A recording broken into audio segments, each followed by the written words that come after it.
I didn't know what I was saying yes to, but fell in love with it. And I've been the instructional coach now at our middle school for 7 years. I'm Lisa Harding, ex-EdTech CEO turned certified teacher career coach. It wasn't all that long ago that I was recruiting, interviewing, and hiring teachers for roles in corporate America. Teachers that ended up being some of my all-time best employees. Fast forward through my own career transition, where I left my role as CEO to become a stay-at-home mom, I now work with and empower teachers to transform their lives by turning their once distant career dreams into realities. In this podcast, I give you simple, actionable, step-by-step strategies to help you do the same. If you're a burnt-out teacher or simply need a change and you're looking to create a life you love, you're in the right place, friend. Let's get started.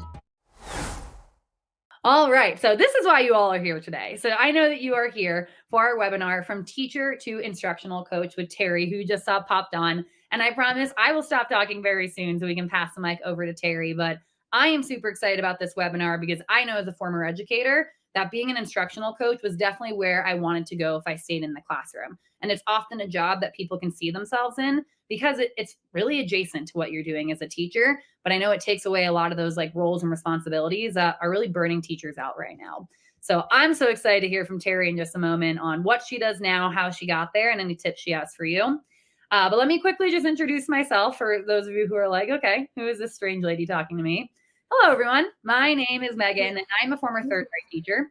I actually grew up in a family of educators, so I always knew that teaching was something that I wanted to do. But after years of doing it, I realized that it's just not the 9 to 5 that is working for me anymore. So I decided to leave at the end of the 22-23 school year. So I've been out for just about over a year now. And I was hired into my first role out of teaching in September of 23. I'm now on my second role outside of teaching. And I do full-time product marketing for an ed tech company. So I'm still in the education space. I'm just not in a classroom. So that's been a way for me to still feel connected to what I'm doing at school. But one of my favorite things to do is what I also do part-time, which is helping out the Teacher Career Transition Academy, because this is just something I am passionate about. So like I said, I'm one of you who also realized that classroom teaching just was not going to be my forever job. And I want to help people find their next step, knowing that maybe this where you are right now is not best for you. And that's okay. So for those of you who are just joining on, welcome. We are happy to have you. As you can see from the way that this webinar is structured, you are in what we call like a listen only mode. So don't worry, we cannot see you. We cannot hear you. If you want to be in PJs, you want to be sipping on a bev tonight, we do not care. You do you. You are at home and you have to be in front of kids all day. So please take this time to do whatever you need to do and know that as much as you can hear and see us, we cannot do the same. But that is why I want you to know where that chat is, because if you do want to chime in, the chat is going to be your way to do it. Now, as I mentioned, this does fall within step 2 of the Teacher Career Transition Academy of identifying a new career, because that's what Terri's going to talk about is what is her role? How did she get there? And really, what advice can she pass along to all of you as you're thinking about if this role may be a good fit? And I promise at the end of our webinar tonight, we will definitely dive into what else the Teacher Career Transition Academy does and offers and how you can get involved.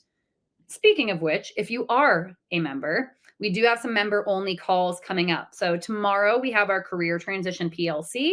That is hosted by me. So I really hope that I see you there tomorrow. We use that time to do just some accountability and goal setting and checking in where we are and making sure that we're on a good path. And then on top of that, 2 great coaching calls coming up. So one at the end of September about how to balance your career search during back to school season, which I know is not easy. And on early October, how to showcase your skills on your LinkedIn profile. Because if you are trying to get out of the school completely, let me tell you, you will need LinkedIn. So if you're not quite sure what to do, I would absolutely attend that call. But also just a plug, these coaching calls are a time to get actionable feedback on specific questions you have, even if they're not about the theme. You have that time with a coach and a small group. So use that time to benefit yourself. So just like you can submit questions to this, you can absolutely do that during those calls too. And then last reminder, so you know where that chat is. Yes, look at this. The chat is blowing up. That is what I want to see. Expand your chat in the top right-hand corner by pressing that button. So then that way you can make sure that you can submit any questions that you have tonight, because that is the only way to get a hold of us. All right. I promise you that I would stop talking and we'll pass it over to Terri. So let's do it. So we tonight are going to hear from Terri on From Teacher to Instructional Coach. So Terri, it is so good to have you. Thank you so much for joining us tonight. Thank you. And Annabelle, I live in Oviedo, Florida too. Oh my gosh. How do we have two Avita We're connections? best friends. I don't know. That It's is so amazing. funny, man. Amazing. Connections out the wazoo. I swear it's teaching too. Teaching Yeah. has connections in the strangest ways. I don't know Oh. how, I don't know why, but it's the truth. Yep. I love it. All right. Well, Terri, let's just start out by talking about who are you and what do you do? So if you can just tell us, what is your role in the school now? How long you've been in education? And I know you've had a lot of different roles with some of the other things you've done. And just also talking about how your role now has really changed your overall life compared to some of the roles that you've had in the past. Okay, where do I begin? I have been in education for 30 years. Just signed my drop papers. Some of you all know what that is. I started in, oh, Jen. Sorry. There's someone. Hey, It's live. It's live. Yeah. I started in elementary school, and I've taught every grade but second grade and kindergarten. Wow. I move around a lot, and I was telling her earlier, I do like a lot of change, but you'll see how I've stayed in this position for quite a while. So elementary, I did a media specialist for about a year, then went back into the classroom, and then I decided I wanted to be the CRT, which is a curriculum resource teacher for our elementary school, and which was also testing coordinator at the same time. And this is way before all this digital, so it was all papers and everything like that. And I did that for about 3 years and was ready to go back to have my own little group. As a teacher, you only have to deal with this amount of students, instead of the whole school when you're, doing field trips and things like that, or, any kind of organization. So decided then after the testing, I was going to go back into the classroom, and my sons were going into middle school, and their sense of humor and their friends made me want to start looking at middle school. And people were like, you are crazy. Middle school, make sure you have a crucifix. It's crazy. Well, I got a position as a language arts teacher and fell in love with middle school. I know that's crazy. And I know as I'm saying these words, there's something wrong with me. But, you can still people like you. Yeah, you can be sarcastic and you can be loving because they're still kids, So I did that. And then I had the itch was coming. I wanted something more. I wanted to be somewhat of more of a leader. So Avid was growing and growing. And I asked if I could be the Avid coach, and I got that position. And I did that for a few years. And then administration came to me and asked if I would be the testing coordinator. Our testing coordinator was moving. I said yes. and, did that for 2 years and didn't sleep much. And then the instructional coach position opened. And they approached me and asked if I would like to do that. And I didn't know what I was saying yes to, just like I didn't know what I was getting into with testing coordinator in digital school, but fell in love with it. And I've been the instructional coach now at our middle school for 7 years.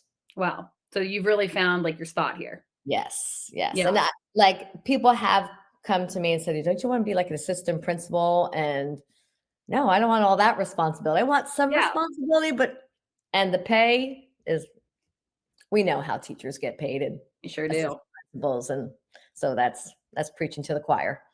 So can I ask a question? Because I've thought about this when I was a teacher as well, but it feels like a classroom teacher, you are essentially capped at that point. Like there's nowhere to grow when you are just a classroom teacher in terms of moving up. So really your two paths are either going down the administration route or going more into the types of roles that you have been doing, where it's still administration, but it's just not within like the principal, assistant principal.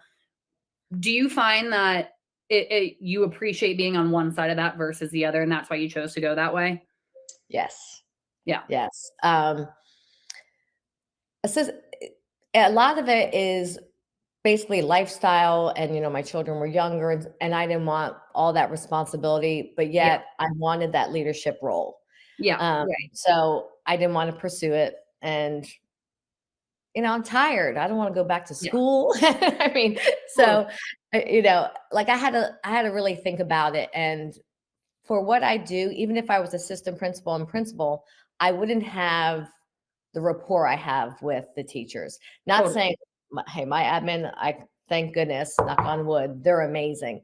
But you don't have that much time to really spend with teachers. Right. And my passion is still in the classroom, but not me. So Yeah. if I can be in the classroom as a support or a co-teacher for the day or whatever a teacher needs, that's where I feel like I'm making more of a difference. Yeah, So definitely. I didn't want to go out even further out. Yeah. I mean, I know for myself, when I looked at it, I was like, to me, when I looked at that route of administration, I was like, it feels like the majority of what you're doing is dealing with behaviors and parents. And that is what I'm getting the most burnt out of in classroom teaching. So I don't know if I want that to be my entire job all the time. So that's for me. I was like, coaching feels adjacent to teaching, where it's a lot of the same things that we're doing, but it feels like it's taking out some of those responsibilities that were dragging me down. Right. So yeah, let's dive into that. Can you talk about like what does your wrong side here? No, I was right. What does your role look like from like a day-to-day perspective? So anybody on leadership has the supervision duty. So now I'm at a middle school. Elementary course will be different because you don't have the changing of classes like we do. So we have 7 periods a day. So there's a 4-minute transition. So everybody has a duty spot. Supervision. And the morning duty, you have a supervision. I open the front gate and I get to greet students. It's tough, guys. Great. So that, you have supervision. I'm mostly over language arts. Okay. So I attend their PLCs when like the 6th grade language arts meet and 7th grade. I go to those meetings, and most of the time I'm just there for support. All the brand new teachers, and I mean, especially the brand new teachers, I am in charge of, and I'm called a lead mentor. Okay. And then I get mentors for them as well. And I have meetings with them just to go over basically how they can get their professional certificate. What are the steps they need to do? We go over how to use certain programs. And so once a week I meet with them. And I'm trying to think, because if I also send out like this weekly form that, what do you need this week? Do you need support? Do you need me to come in and pull groups? I'll help with remediation. I will go in and co-teach, or I will go in and help a teacher with a certain program. Do I have all the answers? No. I've learned as I go. And when I first got this position, I'm the type of person that if I get a new job or a new position, I need to know everything now. Yeah. I need to, but then the reality comes, okay, give yourself at least a month to have an idea. So my favorite word is yet. Yes. So if I don't know something, I always say, I don't know that yet, but I'll find out. Yeah. So the reason I'm saying that, because I know if somebody's listening, they might be like, okay, I don't know all the programs, and I don't know. Teachers know so much more than me when they're using it every day. Totally. So some of these programs, I just use it to show the new teachers how to use it. And then I go to the teachers that I know that will help me. So these positions, even going up higher, you're going to learn as you go. So don't think, oh my gosh, I have to know all this stuff, because there's no way you can. So a lot throughout the day, I'm supporting teachers. If sometimes things are getting crazy and they might need me to go pick up a student in a classroom that's misbehaving, I'll do that. So it varies, but the number one thing is my supervision and going to support teachers that signed up for me to come in and things like that. I'm kind of like the middleman. Okay. So a lot of teachers will come to me before they go to the AP or the principals, kind of like feel it out and see how it is, or they're like pushing, Terri, you go ask, Yeah. With my position, I think the number one thing you need is empathy and understanding what the teacher's going through, because it's been a while and I still know what the classroom's like, because I'm in there a lot. Right. And just building those relationships. Like we keep saying, the number one thing with students and teachers is building relationship. The number one thing in my job is building relationships. Totally. That makes absolute sense to me. Right, because they got to trust me. Yeah. Yeah. And you, like you said, you're kind of like their person, especially if they're new, whether to teaching or the district, like you probably are that perfect person for them to, if they have questions, concerns, whatever it is, I know I always felt weird about going to people in the school, but my coach is the person that I was the closest with because they'd been working with me since day one. Exactly. And like if a principal or assistant principal comes into a classroom, they don't know about little Susie over Yeah. there Right. who has to put her head down because she's upset. Like I know going in, I know Susie because I've been in this classroom so much. So I have that insight. And Yeah. So it's very helpful. Like I think most of the teachers feel comfortable with me coming because they know I'm coming in to help or take pictures for the community brief that we do and things like that. I love that. And then one of the biggest roles is if a teacher's having trouble, whether it's lesson planning or classroom behaviors or something, sometimes we put a teacher on a coaching cycle. Yeah. And that does not mean the teacher's awful, but it's basically I'm going in, I'm collecting data, and then the teacher and I decide on what's the first step we need to work on. So it's not like I'm going to go in and say, okay, you did this wrong, this wrong, this wrong. I'm trying to help the teachers see what are some things that they can do to help, with their teaching style and things like that. Today's episode is sponsored by the Teacher Career Transition Academy. Our academy provides expert career coaching, professional resume and cover letter templates, small group coaching sessions, and a supportive peer network. The best way to jumpstart your career change journey is to enroll in my free Beyond the Classroom Masterclass. Visit teachercareertransitionacademy.com/masterclass to enroll now. I'll also drop the link to register for free in the show notes of this episode. This free masterclass is sure to kickstart your journey or give you the boost you need to move the needle if you're already in the career change process. Enroll for free at teachercareertransitionacademy.com/masterclass. There's in so many of the things that you said, I feel like I have like so many thoughts that are flowing in my head, but I want to lift up before I dive into the other things of how you brought up naming that you're not going to be an expert at all of this in the beginning. And I want to name that imposter syndrome is very, very real when it comes to finding a new job, whether it's in a school or outside of a school. So I love that you said, like, you're not going to have it all at once. And I want people to realize that too, because if you're sitting there being like, you make it.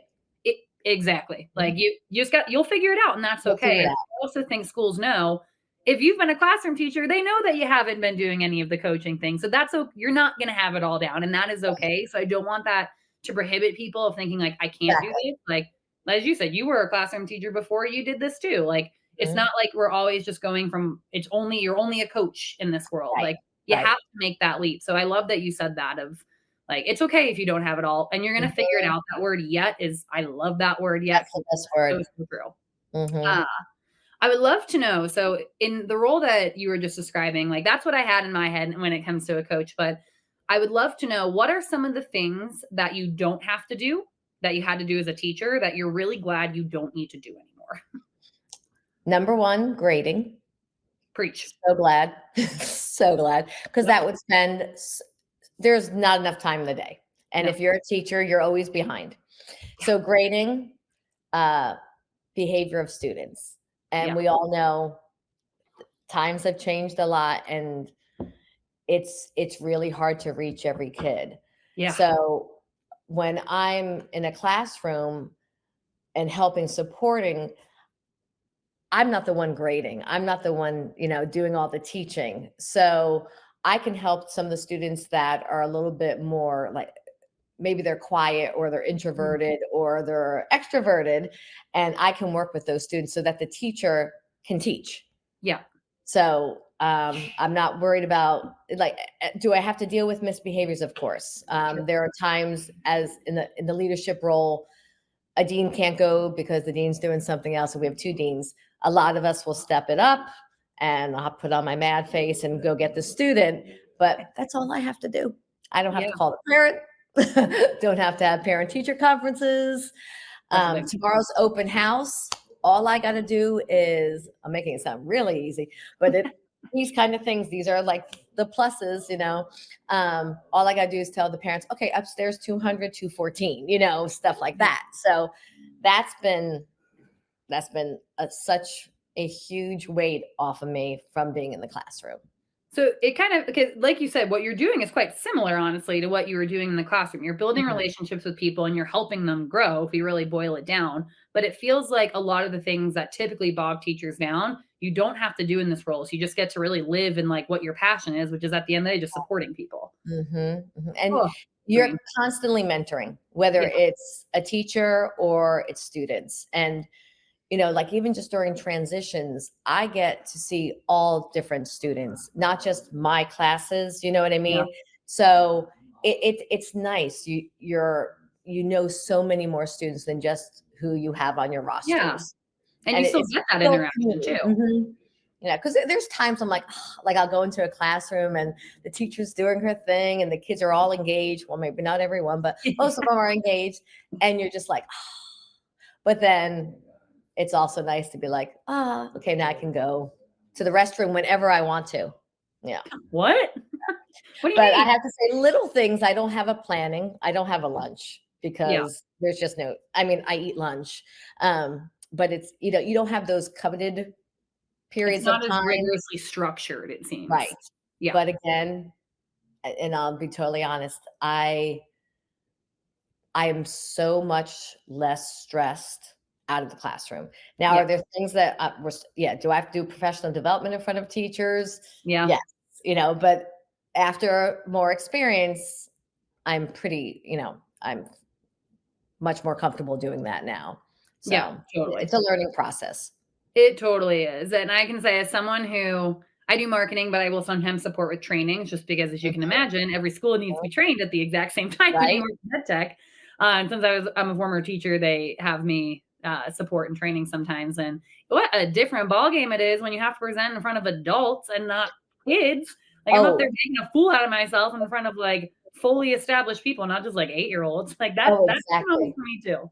And I'll admit, every time I have to do a PD, right in the beginning, I'm like, okay, because it's so much easier to talk to students. It is. I don't know But when you're what that talking to barrier your is. peers or people your age, oh yeah, but it gets better, I promise.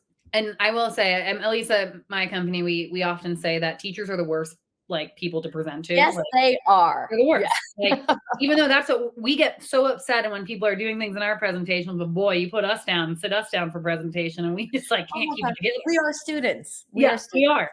Yeah. Oh yeah. Totally. And so you're right. It is an adjustment, but oh man, I now think back to all the PDs that I sat through of my poor coach. I'm like, I'm so sorry. I know. It's like I want to apologize to everyone. I'll just put a blank statement out there. Hey, I'm sorry. I was that one talking in the back. It was me. Oh, 100%. Yeah. But then, God forbid, someone did that in my own classroom. My gosh. Let me tell you, it's like we raise our hands. Okay? Right. Like we all say, could I just learn this in an email? Yeah. Yeah. Man, the amount of times hey, I'm not in school, but let me tell you, that happens all the time, right? Like the amount of things that could have been an email, like, that's a skill that we could all learn from. Actually. Right, exactly. I think that's a great one. So, Terri, one question I do have is, I think one of the barriers that I had when I was deciding, like, okay, I know teaching's not for me and I would love to be a coach, I often felt like I didn't have the right preparedness or I didn't have the right qualifications. Like, can you talk to a little bit of what does it take to become an instructional coach? Can you do that after just a few years of teaching? Do you need something in between? Do you just need a lot of years of teaching experience? Like for people on this call here who are kind of thinking about their own position, what does it actually look like to then move up into that type of leadership role? Exactly. I would definitely say you should be in your classroom at least 5 years. I'm sorry if someone's like 3 years. I really do. But if it's like 3 years and on, I would start taking some kind of leadership roles. Like there's no problem with going to your principal and saying, hey, I want to be the curriculum leader for my group, or I want to be, like the PLC leader. Try to start getting leader roles. And I know in Orange County, I don't know about Seminole County, but I'm sure they have something. We have a certified educator 6-week course so that you can have interns or you can mentor a new teacher. Start looking for those kind of things because they're very important.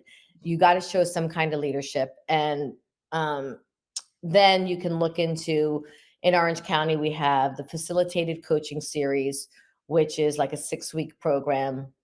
And you do a lot of observations and you do a lot of recording of yourself and things like that. And once I went through the facilitated coaching series, then I also went to the advanced. But these are things later. The definitely thing you want to do is start, and not mean like you're going to take over everything, but showing that you want more responsibilities and roles and things like that. And principals want to hear that. They want that because if you're going to be a leader, you're going to help your group and, help the students, achieve success. And of course they do look at your data. We can't get away from data. I work very hard on learning gains for my students as well. And that was one of the reasons I got the testing coordinator position to get me out of the classroom and things like that. But start looking for any kind of roles. And it could be just simple things too. They're asking for a volunteer to do some like little things just to get the principal to know your face. Yeah. And see what you can do. Yeah. Clubs. I clubs even had, I had a, oh gosh, what did I call it? It was an ELA group. I forget, it's out of my head right now, but I had a club that they did raps and things like that, but appropriate ones. And it was a lot of fun, but once again, you're showing some kind of initiative. Yeah. And so many people, we have chess club at school, little things like that, whatever you like. Doesn't mean you have to do it, but it's just something that you're going on the radar now of your administration. Sometimes we want to be, below the radar, but if you do want some kind of leadership role like that, definitely want to get out there more. And curious on your opinion on this, like, it seems like, at least I will say this is completely my own opinion, so I'd love to hear yours, but it seems like it's likely easier to move into an instructional coach role, maybe in your own school or district where they already know you, compared to being like, I'm going to apply 3 towns over because I would like to move into that role. And this is me just guessing. Do you feel like that's the case where it's a little bit easier when you have the rapport and relationships in your own school or district? I think the saying goes, it's who you know in every job, any kind of career. It's really who you know. If you start networking with a lot of people, like even when teachers are we go to so many trainings. There are so many, it used to be called Impact. They have all these trainings for like 6th grade ELA, 7th grade ELA. Start getting to know people. It doesn't mean that you're going to be Miss Know-It-All and raising your hand constantly, but start getting to know these other people as well. Yeah. A lot of times we get memos that they're asking for teachers to do the beginning teacher series and things like that. If you can apply to that, because usually they come out and they'll observe teachers. Again, you're getting more of a leadership role and things like that. So, but it's be very difficult to say, like, if I want to go to Brevard County, I don't know anybody in Brevard County in education. So I would have to be like to my principal, do you know it? It would be very difficult, but going to Seminole County, probably be easier, but finding a school here in Orange County, that would not be difficult. Yeah. And Bonnie sorry, go ahead. That's in the thing with these kind of positions, they're hard to get because a lot of times they don't want to leave. Right. And there's typically like one. Right. That's it. Yeah. Some people will go out and branch out to like being a dean, something like that as well. So. Okay. Bonnie asked a really good question about this. She was asking, have you heard of people doing instructional coach roles where they're a contractor rather than being like full-time at a school or district? Never heard that. Yeah. Never heard that. No. Yeah, Bonnie. And it could be too on like a state basis. So Bonnie, I know you said that you are in Texas. I can at least speak to as someone who's not in a school or district anymore. I know I do a lot of like competitor analysis, and I've run into a lot of like professional development type companies. I know sometimes schools will use those to run like PD. So I could see the contractor kind of fitting into it that way of like kind of sliding into coaching from that perspective.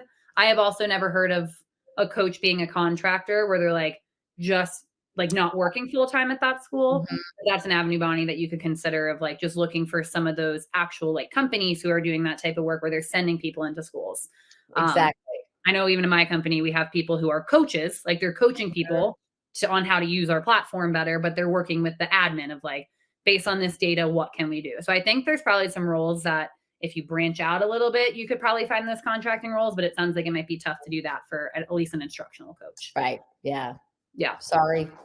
But these are the real feels of it, right? Like, and as you said too, and this is something I always thought about of like, when I was making the choice to leave, they had already chosen the person who is our instructional coach, got promoted to be the assistant principal. So they're looking for an instructional coach. By the time I'd even really thought about it, they already picked it. I was like, well, that person's probably not going anywhere anytime soon. So if I want that role, I'm going to have to move into something else and just like wait for that to open up.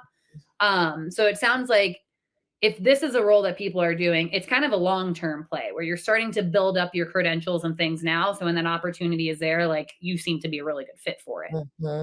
And there are so many podcasts out there. I would definitely follow Jim Knight. It's Knight. Love him. But there's so many podcasts that talk about what instructional coaches do. Because now it seems like that, because it's been called so many. I was a learning specialist before instructional coach, because they just changed the names. But instructional coach seems to be the one that's going nationwide now.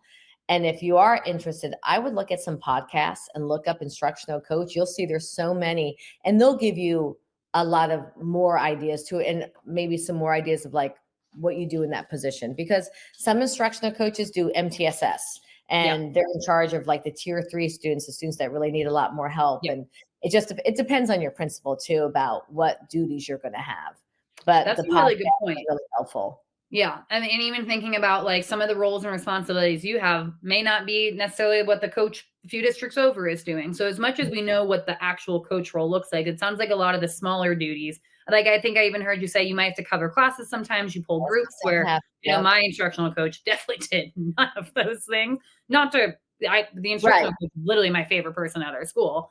But it seems like maybe understanding what some of those other responsibilities too could be helpful to make sure that that feels like a fit. Because I know a lot of people are changing out because they're like, I'm struggling. And actually Lisa brought up a great question of that. So I totally hear you of like, hey, if you want to move up, you want to make sure that you've like taken some of those initiatives and little leadership opportunities when you can.